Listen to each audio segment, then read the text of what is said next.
Gold sinks? Nothing new, since it rose about $1,950 in early January. The price of gold has dropped to $1,800 and below. But not everything is doom and gloom. Some perspective is needed. Going back to the start of the current bull market on December 16, 2015, when gold fell to $1,050 per ounce, gold rose over 60%, even at today's lowest price. This button came on the day interest rates began to rise after the Fed hit zero for 7 years.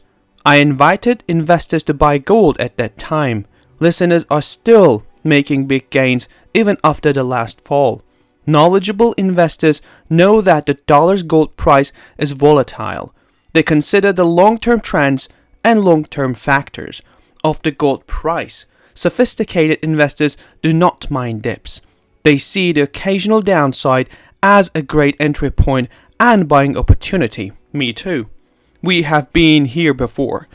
Gold fell 17% from August 5th, 2016 to December 1st, 2016. It fell 8.1% from 8 September 2017 to 13 September 2017.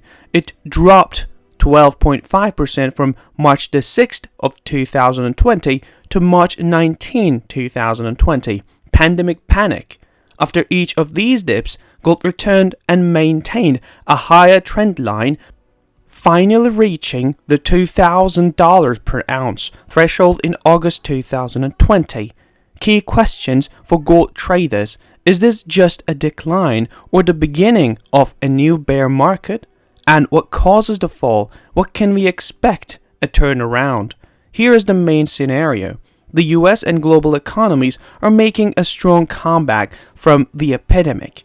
China is growing rapidly. US unemployment is falling. The virus is disappearing and lockdowns are coming to an end.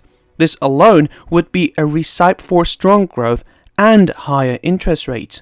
Now, Congress and the White House have passed the $1.9 trillion COVID-8 law, which has little to do with COVID and deals with spending for preferred benefits, including teachers, municipal employees, federal workers, and community organizers.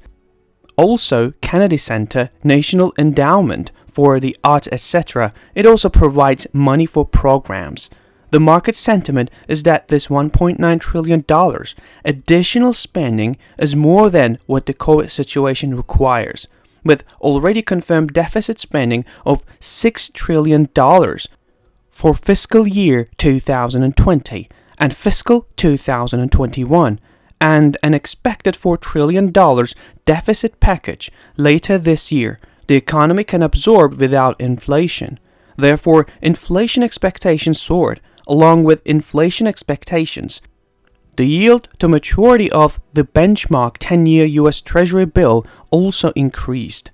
The 10-year yield increased from 0.92% on January the 4th to 1.32% on February the 6th and 1.72% today. These rate increases may not sound very nice, but this is an earthquake in the banknote market. If we compare the rate hikes with the fall in gold prices, there is a high degree of correlation. The higher the rates, the lower the gold. It is that simple. More deficit spending is fueling the flames of inflation expectations, leading to higher rates and lower gold prices. These fundamental trends, coupled with leverage, algo trading, and momentum, are like throwing gas into an open fire. Gold investors are being burned. If you make any investment or legal decision, it is advised to consult an expert before making this decision.